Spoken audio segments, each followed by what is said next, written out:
Do you all enjoy art? If so, you might know about Frieze exhibition. To be honest, I am not much into art, so Frieze Seoul seemed like a completely different world to me. Until I got to know Frieze Seoul through this opportunity, my understanding of art fairs was quite limited. For those who, like me, don't know much about art, let me briefly explain what Frieze is. Frieze is one of the world's top 3 art fairs where you can see and buy artworks from famous and emerging artists.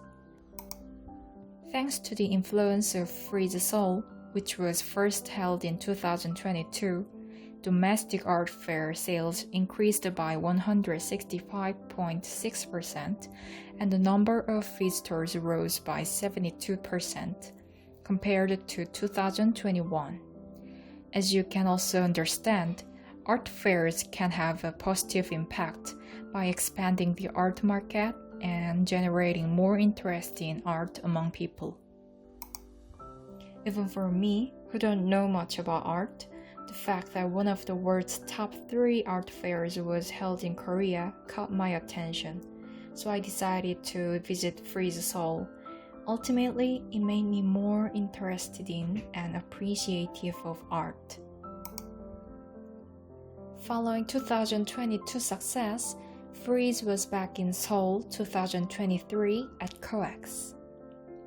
On the first floor, the largest domestic art fair, Kiev, was taking place, and Frieze was on the third floor. The great thing is, if you buy a ticket for Kiev or Frieze, you can enjoy both art fairs. I recommend taking advantage of this. I also planned to enjoy both, but it was challenging to even see all of Frieze's works because the exhibition space was so huge. If you plan to visit both, I recommend to start to watch early and take your time exploring. I also recommend wearing comfortable shoes and carrying a lightweight bag. And there are several cafeterias within the exhibition area, so keep that in mind. I started at Hall D in Frieze Seoul. What's special about this section is the Frieze Masters area. Frieze Masters offers a contemporary perspective on art history, featuring masterpieces from ancient eras and old masters to 20th century icons. In the Frieze Masters section, there were plenty of works by famous artists like Haring, Picasso, and Egon Schiele, and it often attracted long lines of people. Besides the works of famous artists, there was a diverse range of attractions, including installation art, ancient artifacts, rare books, and world maps. Even as me, who don't know much about art, I was impressed by some artworks. Let me introduce one standard artist, Kaos. When I first saw Kaos' art, it felt strangely familiar to me, isn't it? That's because he has collaborated with many brands and his character figures are well known, so you may have seen them before. Even if you haven't seen them before, his characters might seem familiar because he borrowed the character's body from Mickey Mouse. Kaos is a stage name. His real name is Brian Donnelly. He was born in New Jersey and started his career mainly in New York.